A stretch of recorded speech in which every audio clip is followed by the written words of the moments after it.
Well, hi everyone, and welcome to Writing Faith for a Broad Audience, presented by Kaya Oakes, who I'll introduce in just a minute. This is the first of a two-part series, and Kaya is calling this session Getting Your Work Out There. If you're on a computer, you should see that on the slide right in front of you from her presentation. My name is Mike Jordan Lasky. I work with the Jesuits in communications at the Jesuit Conference in Washington, D.C., and this is our first webinar and what we hope will become a series covering best practices in this world of communicating about faith. So thank you to everyone who signed on for our maiden voyage. So just before I turn this over to Kaya, a few housekeeping things. So your microphone is muted and your video is blocked. But if you have a question, you can use the chat box, which is built into Skype here. There's a little message in there for you, so you can just reply there. If you have any questions, and we'll get to a number of those at the end. Today's session is being recorded, so if you register, we'll automatically send a link to you once that is available up on the web. Part 2 of Writing Faith for a Broad Audience is next Monday. I know you'll want to come back to hear part 2 after today's first session. So that's the same time, same place, same channel, next Monday, March the 25th. That same link that you had to get in today is how you'll do that, the same phone number, and we'll meet back here then.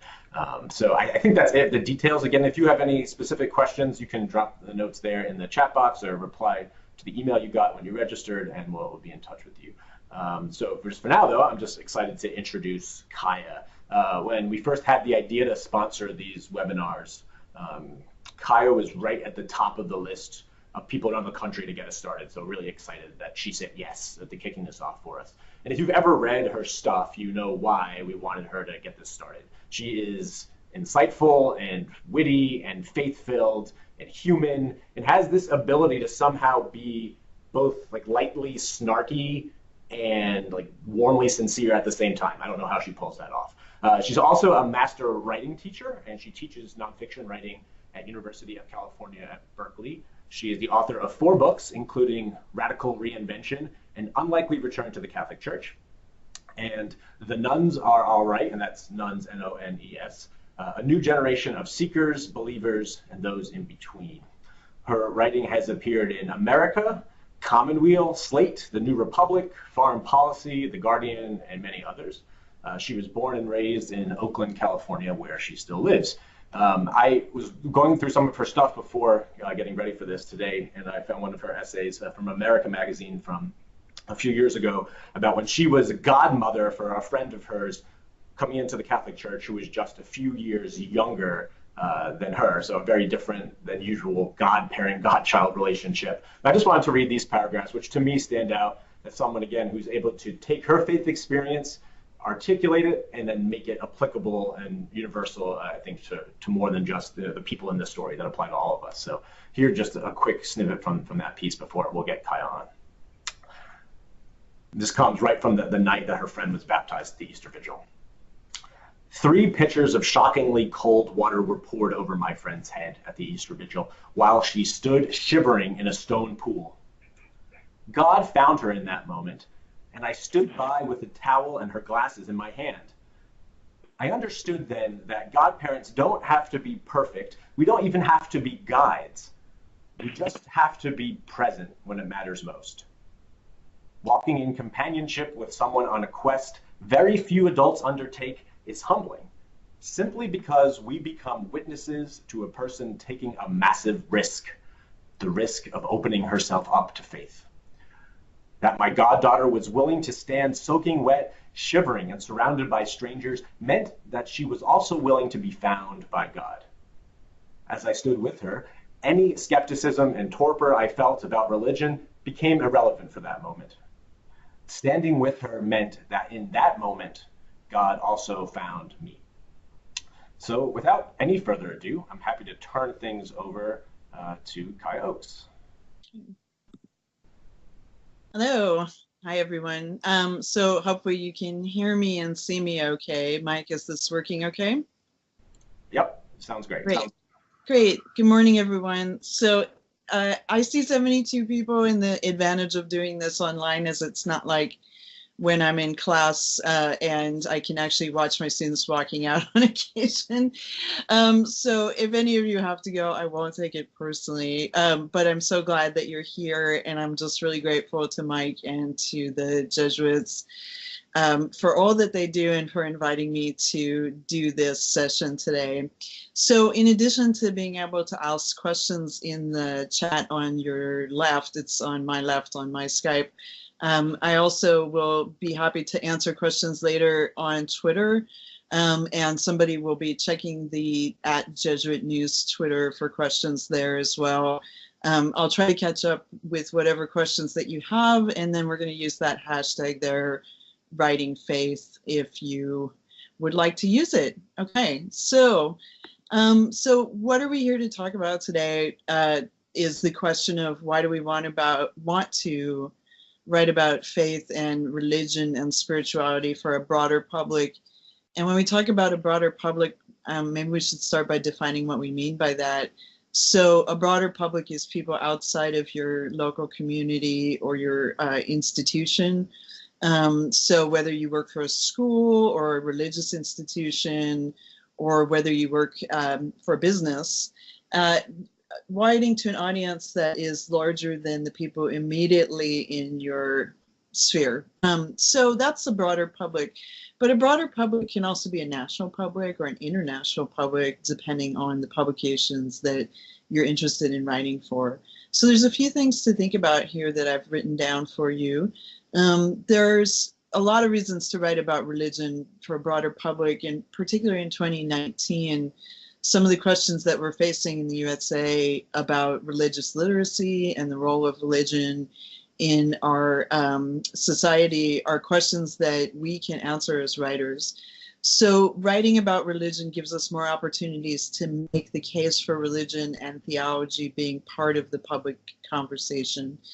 It's also a chance to speak back to those who use religion and theology to do damage, or who misquote the Bible, like Jeff Sessions did fairly recently, or who use religion in ways that we find could be detrimental to people.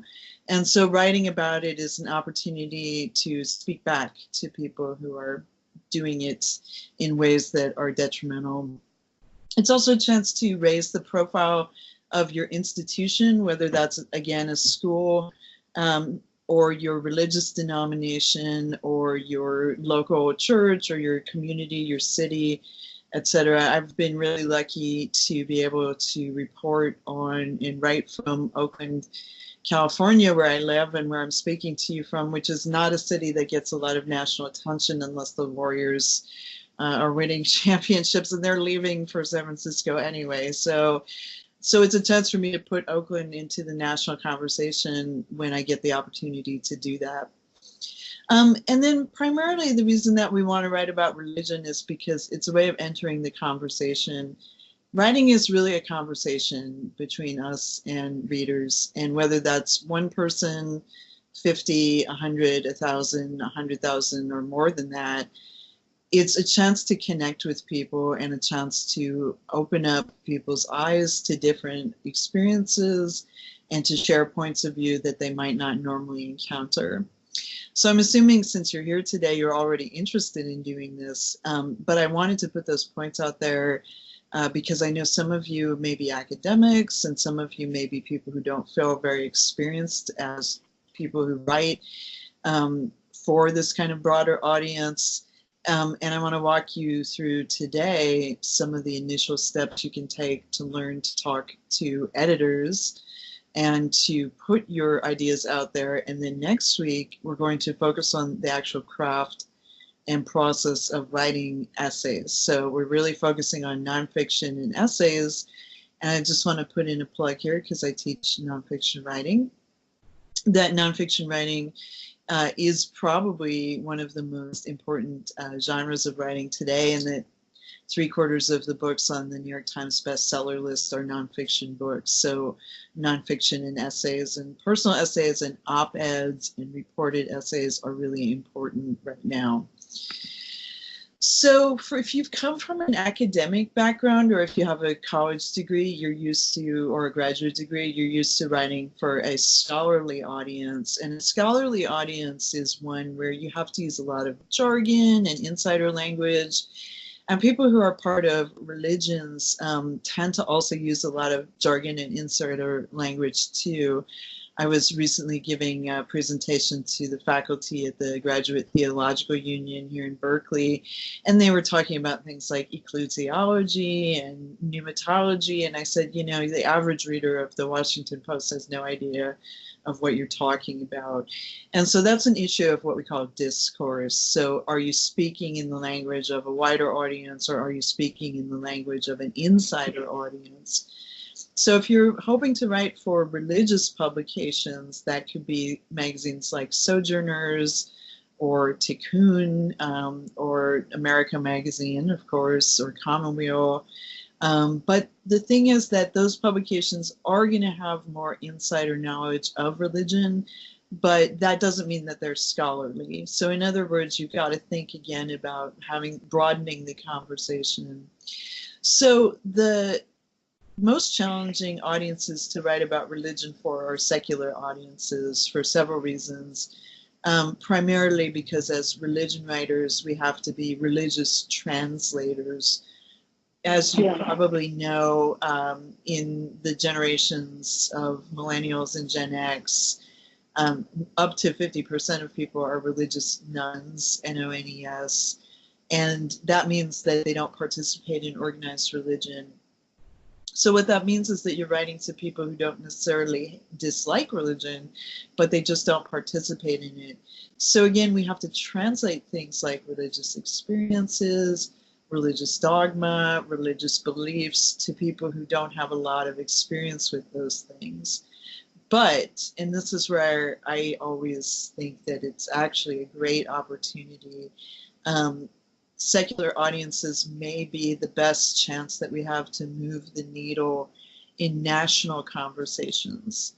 If you look at the op-ed page for the New York Times or the Washington Post, you will often see faith leaders writing for those places, and also just columnists. Anybody can pitch to those places, but people who want to write opinion pieces about religion issues, knowing that the audience is not necessarily a religious one. So that's a difference from the way we learn to write in college, and something to think about if you're a student yourself or about to graduate or have recently been one. You got to break yourself out of those scholarly ways of writing, like the long wordy sentences and passive voice and jargon. It's really about speaking plainly to people and to helping them understand you. So that doesn't mean condescending, but just being straightforward and valuing clarity most of all. So another thing that's really difficult with the writing process for broader audience writing is that the editorial process can be very rigorous. Editors will not hesitate to be critical. So it's not you and it's not them, it's for the sake of the readers who want to understand what you're talking about. The phrase I have here on the slide is "kill your darlings," which is, I forget who that's attributed to.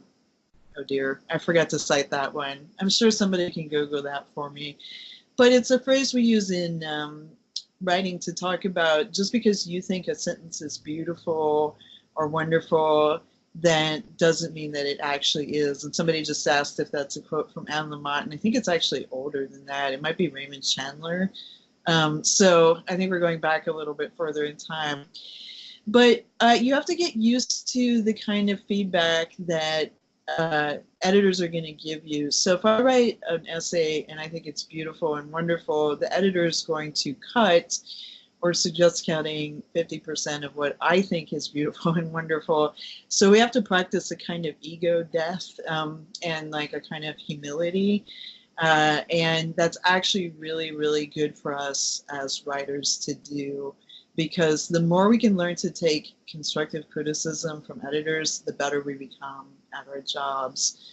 So another difference about writing for a broader audience is you have to really get to the point very quickly. There's not a lot of time for what I think of as throat clearing at the beginning of an essay, that kind of, all right, and kind of meandering around, kind of thinking through your ideas. That's not what people want. We live in an internet age when people's attention spans are very short and most writing is published online. And so if you don't have the blurb right in front of you that tells the reader what you're going to be talking about, and that's what we call a nut graph, and that's an old term from the days when newspapers were actually typeset with physical type slugs, which are metal, and that it's a nut paragraph, and so you need the thesis of your piece to be up front in an essay so that the reader knows what they're going to be reading, what they're going to learn, and what they're going to take away from it. The other thing to pay attention to these days a lot of the time is what editors call a news peg, and that means pegging your story, whether it's a personal essay or a reported essay or an experiential essay, to something that's recently happened in the news. The good news is that the news happens all the time now. The bad news is that the news happens all the time now. And so it's really overwhelming. So that Jeff Sessions example I used a few minutes ago, of course, he's no longer the Attorney General. And that happened fairly quickly after he used the Bible to defend things that people don't necessarily agree with. So there's two things to think about there is, does your story relate to something in the news that's happening immediately, or is it a longer and more progressive story that's going to be around for a while? Something like immigration, for example, is not going away. And so there are always room for stories about immigration. Something that's more time sensitive, like the Jeff Sessions misquoting the Bible story, will be something you'd have to pitch and write very quickly. So those are just two things to keep in mind for pragmatic reasons. And I'll talk a little bit more about that later. I see in the comments too that we've got several sources for that "kill your darlings" quote. So thank you all so much. So what do editors really want? So there's a few basic things that editors really like from writers. And I'm speaking on this from 3 points of view. I'm a writer, I'm an editor, and I teach writing and editing. So hopefully I know what I'm talking about on these 3 things. Okay, trust me if you can. So editors look for writers who can meet deadlines and handle criticism. So what I just said about ego death, it's not personal. The criticism they're giving you is to make your piece better, and it is going to be better if you work with them. They want writers who can revise quickly. When I was working on a piece last fall for the New Republic, I had to get edits back to the editor who assigned it to me within like 30 minutes or an hour. And I was also traveling the weekend I was writing it. So I was on airplanes, in airports, and I had to be making these changes while I was preparing to give a talk. And so it was really stressful, but her edits were excellent and they really helped me out with making my points clearer and making it more timely and writing it to that audience that the New Republic has. And I'm actually going to show you the pitch I wrote her in a few minutes. Another thing that editors really value is clarity. Clear style with solid arguments, examples, and consistent point of view. And what the last few things mean, solid arguments means that you're clear about what you're arguing and that you don't lose sight of that by the end of the essay. Your examples should be well-researched and timely again, and they should be examples that readers can relate to if the publication values that. And then point of view. So if you're writing an opinion piece, you have to decide if you're going to write in first person or third person. Obviously, a personal essay about a narrative of a personal experience is going to most likely be in first person, but you have to decide what the best point of view for your piece is going to be. And you should know that when you approach an editor. Writers should be willing to revise and compromise on the initial idea for the pitch, the piece. So I may pitch an idea to an editor, and she or he or they will change it dramatically, and we'll go back and forth and kind of bargain. Maybe I want to write a piece about immigration and how it's impacting undocumented students at UC Berkeley, but my editor thinks it needs to be a little broader than that and more about undocumented students in California. And so we'll negotiate back and forth. Now the editor is going to be more likely to want to work with me if I'm willing to negotiate than if I just say, no, I won't change it. So that's something to keep in mind. And then I mentioned before deadlines. Deadlines can come at you hard and fast for some pieces. Again, when they're very time sensitive, you do need to be able to turn over pieces very quickly sometimes. For longer pieces that are more research-based or reported, you can have up to a month to work on them, and sometimes even longer than that. But another thing editors really value is that you can promote your own work.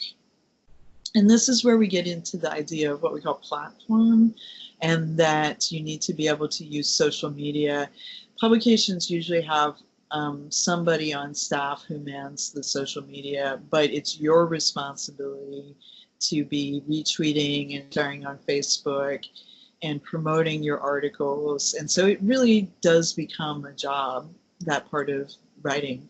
The publication will help with that a little bit, but it's your responsibility to keep circulating your work so that more people will read it.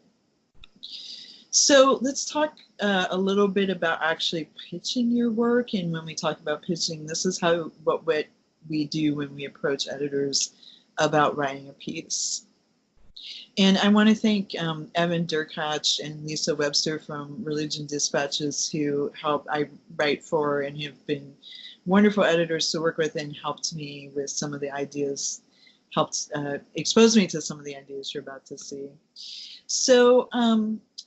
So a few basics to keep in mind, and these slides will be available in the video that we're recording, so if you don't want to write all of this down now, you can look over it later on. Read the publication you're pitching to. Nothing irritates editors more than when someone says, that they want to write a story about something and has no familiarity with the publication. And reading the publication also means finding the masthead, which is where the editor's names are listed, and writing directly to an editor rather than just saying, "Dear editors," unless you cannot find that information anywhere. Get to know the preferred topics, style, and tone of a publication. A humor magazine doesn't want serious investigative essays, and a magazine that runs serious investigative essays doesn't want humor pieces. Tone is an issue of the emotional weight of your writing and what kind of words you're using to express emotion. The style, whether they welcome people who are more sarcastic or use more kind of like what age is their audience, who is the typical reader of this publication. These are all really good things to know before you approach an editor. Don't make editors' lives harder. Be nice and file on time. So again, deadlines will really come back and bite you in the butt. If you're not making them, you'll get a bad reputation and editors won't want to work with you. The way that a friend of mine who's an editor put this once is that editors would rather work with a good writer who can meet deadlines than a genius who is a flake and can't meet deadlines. So when you're writing an email to pitch an editor, keep your subject line simple, pitch, simple and clear statement. So add urgent and timely if necessary. So whatever the topic that you're pitching, put that right up front in that email. Subject. If you're pitching yourself as an expert on the topic, put that in the subject. So expert pitch, Hebrew Bible, expert pitch, Islamophobia, etc. are helpful ways to get an editor's attention. And when you identify yourself to them as an expert, what they can then do is come back and say, oh yes, we are looking for somebody who's an expert on Islamophobia to write about the New Zealand massacre at the mosque. So yes, great. Thank you for getting in touch with us. So if you have an academic or job experience field of expertise that relates to writing about religion, and an event breaks in the news, take advantage of that time to get in touch with editors and offer yourself up as a writer. When you're writing to editors, try to be concise. Get to the point in 1 to 2 sentences and don't make it any longer than that. It's okay to be a bit flattering and say, oh, I loved this essay by Ta-Nehisi Coates in the last issue of the Atlantic, and I really like the work that you're doing around these topics and blah, blah, blah. So it's okay to flatter their egos a little bit. Anything you pitch should be an idea you're perfectly positioned to write. In other words, don't take on a topic or subject that you're not familiar with at all. It's just going to make everybody's lives harder, including your own. When you're writing a pitch email, clarity is key. You can even use bullet points to get your point across if necessary. Never say, I'd like to examine or I'd like to explore, because that makes it sound like you don't know what you're talking about. Yeah, you'd like to do that, but why should they pay you to do it? That's not what editors are there for. Make it clear if you expect any obstacles before publication. So for those of us who sometimes report on sensitive issues where our sources and people we interview might not want to use their names or might not want to go on the record, in other words, they wouldn't want to be quoted, we need to let editors know that. So if it's a topic where you may end up working with some anonymous sources, or you may end up having to go a little off the radar for your research, just give them a heads up. Don't say, I'm a writer, need anything written. I don't know anybody who's actually ever done that, but it seems like a bad idea. So only one idea per email. So don't send an editor an email with 5 story ideas, because they're not interested and they don't have time to read 5. So once you develop a relationship with an editor, that will change. The way that my contract with America Magazine works is that I'm contracted to write several stories a year. And so twice a year I get an email from Carrie Weber, who's my editor there, asking for pitches, and I send her 3. And then she usually picks one that will develop into a story. I have 2 stories coming out in America in the next couple of months that started as pitches, and one that appeared in America earlier this year that started as one of these pitches. But Carrie and I have worked together for years now, and so I can send her more than 1 pitch at a time. If I was a new writer approaching her as a new editor, I would only send her 1 idea at a time. You want to include a short bio in your email, including links to relevant pieces and expertise. So if you're a real novice writer and you have no clips, that's okay. Just highlight your expertise. One thing I often do with my students at Berkeley is have them write pitch letters where they talk about what they've learned in our class. So they're studying creative nonfiction, and they've learned how to do field research, and they've learned how to work with different kinds of sources, and they've learned about craft and style. So because they don't have clips, they can highlight experience and expertise, and you can do that too. If you have a background of writing, even if it's a blog or a podcast, you can put that into your pitch letter as well. So if you run a podcast, which so many people do these days, podcasts are a form of nonfiction, and so I would not hesitate to mention that. Or if you have a blog that gets good traffic, or if you have a social media account that gets you have a ton of followers on Twitter, for example, and you have a reputation for being an interesting commentator on issues of the day who's followed by such and such an influential person, sure, why not put that as part of your bio? There is some disagreement around this with editors about whether you should ask about rates of pay when you're pitching. In other words, in the first time that I meet you, am I going to ask you how much you're going to pay me? Probably not, because frankly, editors can't necessarily pay as much as we'd like to be paid. That's just the way it goes these days. But you might put it out there as something like, I'm interested to know what your rates are for something like this, or a kind of, not like, how much am I going to make for this, but I'm curious to find out how much you pay per word, or how much you pay for personal essays, for example. So keep it vague and a little bit open. I do have to warn you ahead of time that some publications don't pay writers at all. And unfortunately, that is the fault of the media landscape these days, not the fault of the publication.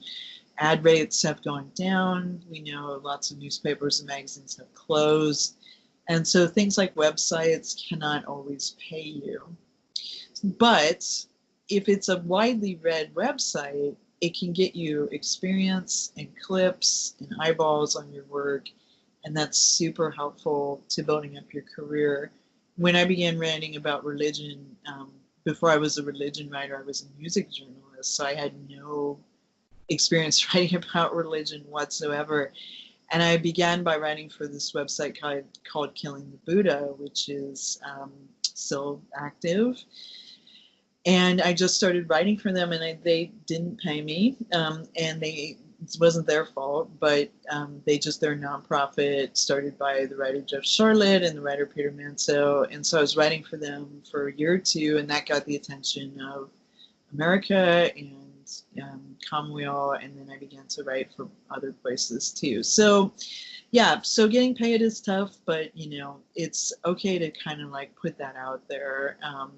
Also, like sometimes there's a book called Scratch, which is about who pays writers.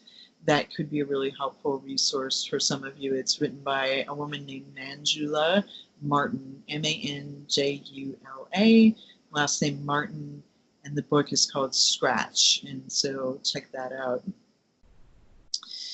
Okay, so more things to think about including in a pitch letter, would be a list of topics you've written about with links. That's what we call your clips.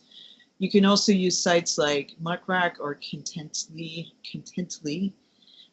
to post all your stories in one place. Or if you have a Squarespace or website, my website's 3 years out of date, so don't look at it, please, if you can help it. And actually, if anybody watching this wants to redo my website, let's talk after. But you can either list recent stories or your favorite stories that you've written in the email to an editor. You want to avoid explicit meta discourse, things like I will argue that, or like I mentioned earlier, don't say I hope to explore. Specify if you're writing for a specific location or section in the publication. In America, we have things like Faith and Focus, which is personal essays. In Commonwealth, they have a lot of book reviews, for example, or like culture criticism. So look to the publication and look and say if you're writing to a specific section.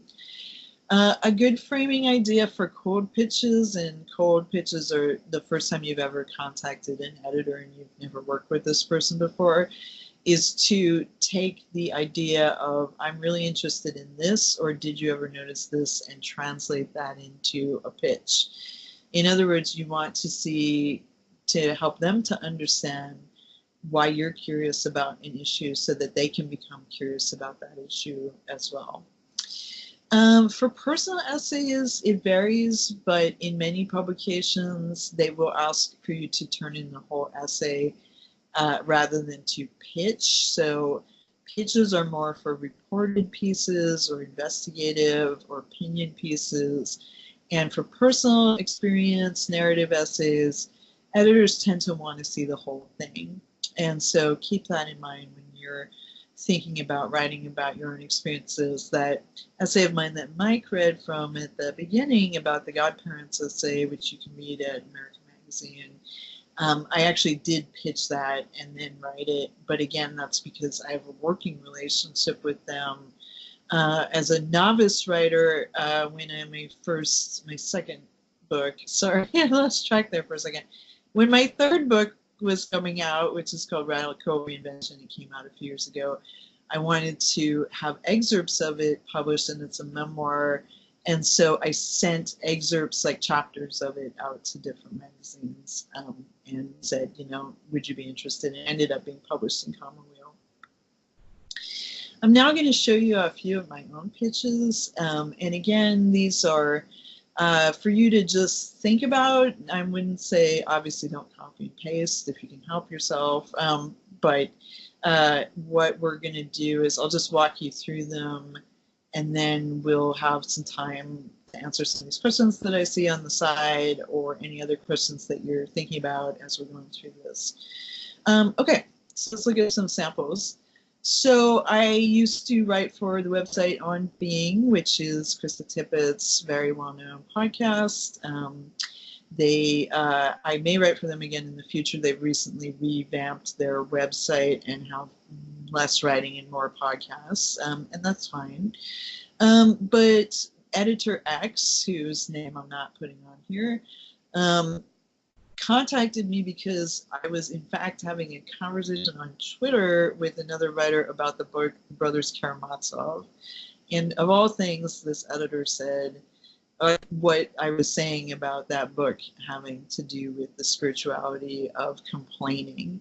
And this editor, and editors do go on social media and just kind of troll writers, not troll, scroll through writers that they're interested in, to see what we're talking about and thinking about. So just FYI.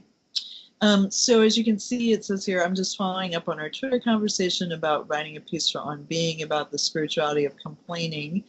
My thought is that we tend to dismiss complaining as a waste of time and energy, whereas examples from both literature, and this is where I reminded this editor about the Brothers Karamazov, and even the Bible, demonstrate that complaining, venting, and griping can all be forms of release that bring us closer to what we understand to be God. We can complain about anything, etc., etc. And then at the end, I mentioned my praying bitch group, quote unquote, this group of Roman Catholic women who get together to talk about our struggles. So I added that hook at the end to make it more personal.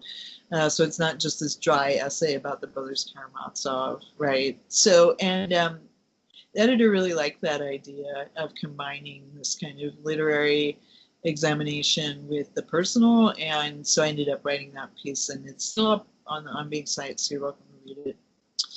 This is the one that I mentioned for the New Republic that I wrote last fall. The editor there contacted me, and so this is one where years of hard work for often low pay started to finally work, because I'd always hoped to write for the New Republic. It's a great magazine, and boom, there was the email one day from this editor. And what sparked her interest in working with me was the Vigano letter. So those of you who aren't Catholic and don't follow our little Catholic scraps that happen, it's a long story. But there was a former nuncio to the U.S. who had written a letter that was very critical of the Pope. And so this editor contacted me, and she said, do you have an angle on this? And she knew that I had covered LGBTQ issues in the Catholic Church a lot. And so she wanted me to think about writing about it from that angle. And so here's what we went through: a couple of different rounds of ideas, actually. So first I had pitched her writing about women in the church and how they were being driven out of the church by the sex abuse scandal, and she said, no, that's not quite right. And then I came up with this idea. So Vigano's letter that started all this contained the word homosexual 18 times, and the word child only appeared twice. Vigano is well connected to conservative Catholic media, since the letter appeared in the National Catholic Register, and I had to put in there, I would explain what the National Catholic Register was, because again, the New Republic audience doesn't know this stuff. There have subsequently been many attacks on Pope Francis from conservative bishops in the USA, but not much has been said about the failures of the previous popes to stop the ministries of some of the bishops who covered up sex abusers. Conversations about the reforms you mentioned that Francis was pushing towards seemed to have stalled in the meanwhile. And so I was kind of saying, like, at the end, is this a backlash to the progress that the Pope had, the small progress the Pope has made? And is this sort of like a sign that, there's really a backlash against the Pope or not. So she really liked that idea, and that ended up being the final essay, which again you can read on the New Republic's website. And it's only, and here's where you got to be prepared for shockingly big changes. The initial essay I turned was 1,500 words, which isn't very long. The final published version was 800 words. So that's how much we had to cut. So be prepared. Finally, this is for Foreign Policy, and Foreign Policy is a magazine that's primarily read by diplomats and people who work for government agencies, which I, again, never thought I would write for, but I did end up pitching them some ideas and writing some pieces for them. And when the Pope was here in the US speaking to Congress, this is how I pitched writing about that. The editor had asked me, who I'd worked with before, asked me for a pitch about, he wanted somebody to write about the Pope coming to America. And so I watched the speech that the Pope made to American bishops, and I wrote this pitch after that where the Pope was telling the bishops not to exclude, to be shepherds, to preach, don't preach complicated doctrine, be about the culture of encounter, be in dialogue, and how the culture warrior point of view tends to dominate among some of the American bishops, and so how there's been like this kind of back and forth, and how is his message going to be received. So the editor really liked that angle again, like, is there a Francis effect, you know, and was it actually going to have an effect? So I wrote that piece for Foreign Policy. That's paywalled, so unfortunately it's a little harder to read. But that's my basics on pitching. Like I said, next week I'm going to talk more about actually crafting essays and writing essays. So once your pitch gets accepted, then you actually have to write the thing, right? So that's what we'll talk about next week. But just a few points to wrap us up, and then I'd be happy to answer some of these questions on the side. And then also, if you have any more questions, now is a good time to submit them, and then I can also check Twitter on my phone in a second. So let's see here. Pitching takes practice, and there's a lot of rejection and ghosting involved. Yeah, so ghosting, for those who are not around millennials as much as those of us who teach them, and post-millennials are, ghosting is when you get in touch with somebody and then they just disappear, right? So editors sometimes do this. Unfortunately, I've had pieces where an editor signed it and I wrote it and I turned it in and the editor had been laid off. And then recently, I won't say what magazine this was for, I turned in a piece and the editor wrote me back and said, thank you for this piece, but today's my last day here because I just quit. So you have to kind of roll with the punches there and get used to rejection and ghosting and learn to just keep going. One of my favorite quotes from James Baldwin is that what makes writers is not genius but endurance. So that's something to keep in mind. If you consistently do solid work, editors will, as long as they keep their jobs, want to keep working with you. The media landscape is tumultuous, and so solidarity and relationships with other writers is crucial. Once you begin to write about religion, you'll get to know other people on the religion beat, or the God beat, as we call it. Much of that's through social media, but you can also join organizations like Religion News Association, which has an annual conference for religion journalists. But it's also just getting to know other writers for support is so important. It's just that brutal nature of writing sometimes means that you really need community around you. So even just having a writing group with a couple friends, even if you don't physically meet and you have a writing group that's on Facebook or on Twitter or something like that, can be just like super helpful. And then social media is both a time suck and an absolute necessity. So unfortunately, you kind of have to be on social media, but you don't have to let it eat your life. It can be really helpful though for like getting in touch with editors. Like I mentioned, I've had editors find me on social media. And it can also be helpful with just, finding other writers too. So that's just a few final thoughts. Like I mentioned, next week is going to be more craft oriented. So what is the process of writing an essay like? What is the process of working with an editor like? What's it like getting published? And then if you're interested, please let me know if you'd like me to talk about how to get a book published briefly. I can't do like a full hour on book publishing, but I do think that a lot, and I know that a lot of books are born from essays. And so essays that get editors' attention turn into books sometimes. So I can briefly talk about that. There's some processes that are involved that are a little convoluted. So if you have any particular topics that you want me to touch on next week, I see book talk is a popular one, so happy to do that. You can put in on the left there, or you can @ me on Twitter at KAYAOAKES. If you spell it OAKS, I won't see it. You could use the hashtag writing faith, or just @ me, or if you have questions about registering for next week's webinar or when the recording will be available, you want to talk to @Jesuit News about that. So that's a different, they have the logistical stuff. So I can't respond to every individual question that you send me, but I will try my best over the next week to kind of cater to what you're interested in for next week. And the good news about next week also is that I will be on spring break, so I'll be teaching. So I'm just gonna scroll through these questions over here, and then and then Mike, you can also let me know if there's anything else that came in that I'm not seeing, but I think I've got all of them here. So I think I answered the one about social media.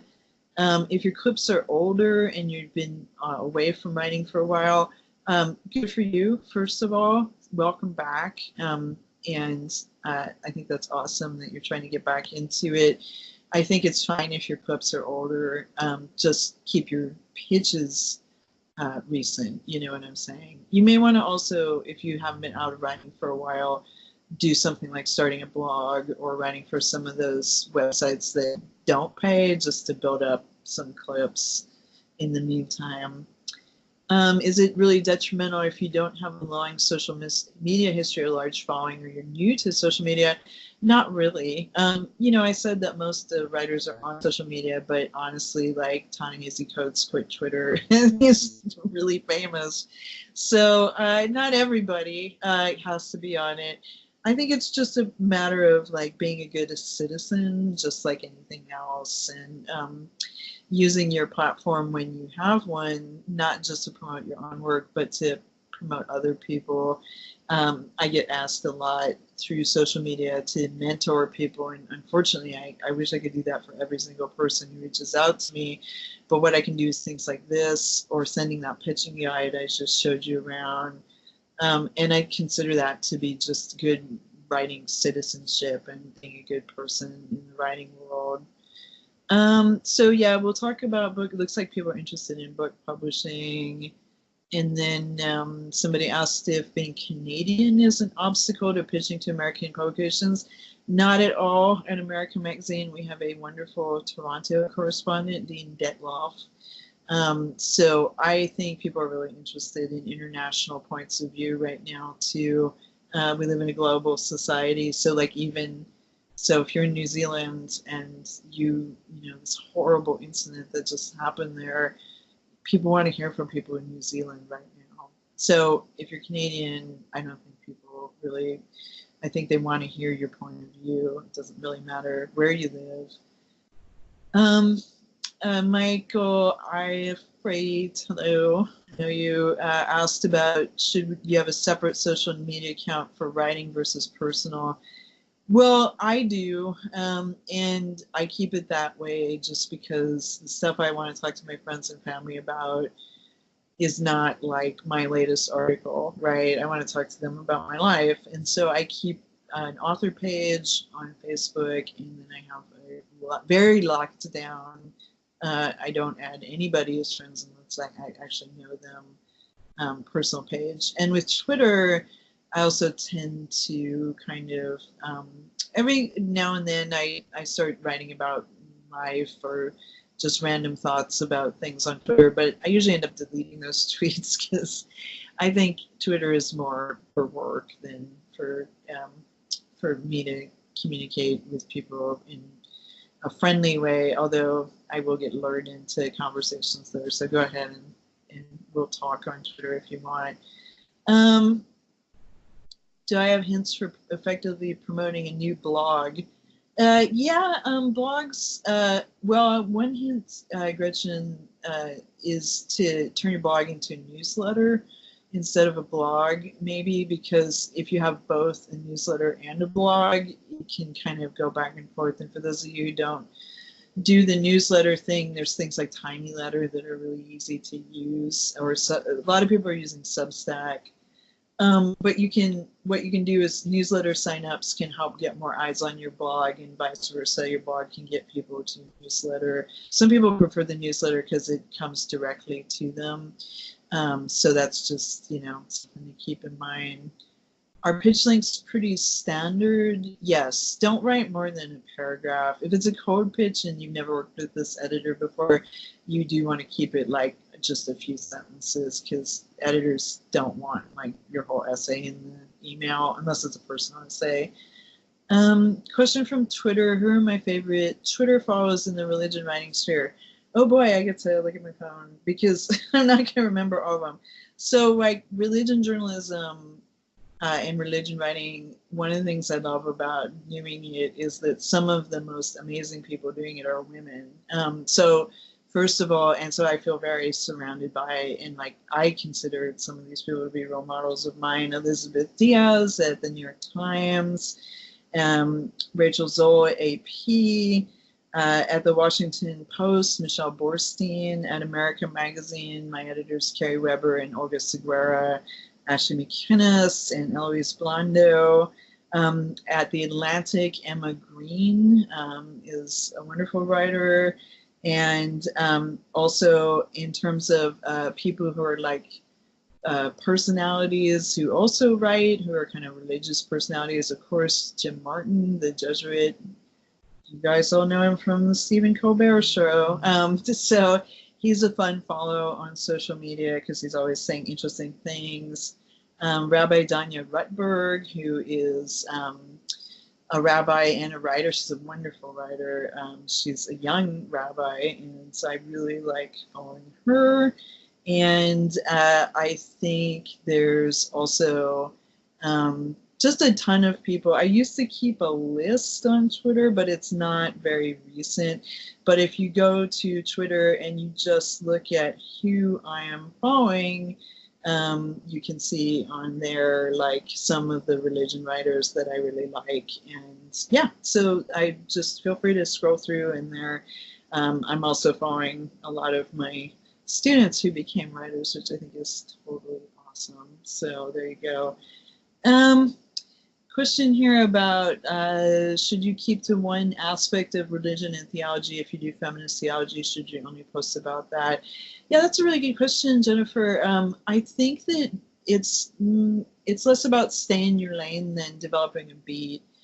In other words, in journalism, we talk about developing a beat. So like within religion writing, I do feminism, I do social justice, I do the Bay Area, California. California, for a state with 40 million people in it, sort of doesn't exist sometimes in the national media, which I find bizarre. So if you live in a state that's not New York, you actually have some advantages as a writer. So anyway, but on the side, I think that developing a beat is a great idea. And so you can definitely write about more than one thing, but think about where all your interests intersect. You think of a Venn diagram, and like on one side you have feminism, and on the other side you have something like post-colonial theology. And where do they intersect? And finding that intersectional place is where your beat is, right? So like My Twitter bio says writing about faith, social justice, and I can't even remember, faith, politics, and religion, or feminism, or something. All those things overlapping is kind of where I am. So that's just something to keep in mind. So what is your beat, and like, what do you want your beat to be as a writer? What do you love? What do you love to write about? What do you love to talk to your friends about? And just really thinking about developing that as an expertise. So I think we just have a few minutes left. I'm just gonna really check on my phone here if there's anything else here. It looks like there might be a few questions that I didn't get to, or things that you all want to talk about that I'm happy to answer later this afternoon. But if anybody, again, needs to get in touch with me, there's my Twitter handle. And yeah, and if you have questions about the logistics of next week, feel free to @Jesuit News. So, okay. Awesome, Kaya. Thank you so much. I had one question, and I get to ask one question. I think we have 3 minutes before the top of the hour. One thing you talked about is like staying away from academic writing, and I think about like being in a church world is like the Catholic Church in particular has like a lot of words that are specific to us.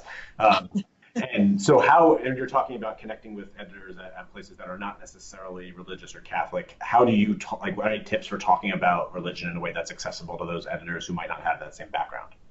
I think that linking it to things like Easter or St. Patrick's Day, or things that people who don't have a religious background know what those things are, right? So like if you're writing to write for a broader public about something that's related to the Catholic Church, but the reader might not know about the inside, like that Viganio letter I mentioned writing about for the New Republic, I had to do a lot of explaining of like, what is a nuncio and what is a cardinal?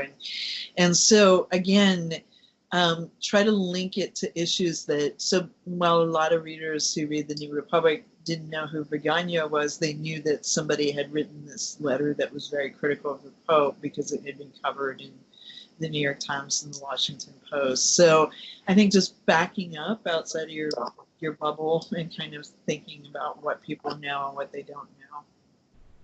Excellent. Great. Well, thank you so much, and thanks to everyone for participating and for your questions. Again, we'll be back here next week, same time, same place. Feel free to invite others to attend, to register at jesuits.org/communications. We'll send a follow-up email with that as a reminder. But again, feel free, and it should be really great next week. And some really just practical, usable stuff. So just really appreciate you taking the time, Kaya, and enjoy the last push of your this part of your semester here, and we'll connect up. I'm really ready for it to be over. Well, you can spend your break teaching more people. So. Oh boy, yeah. Okay. All right. All right. Thanks, Mike. Bye-bye, everyone.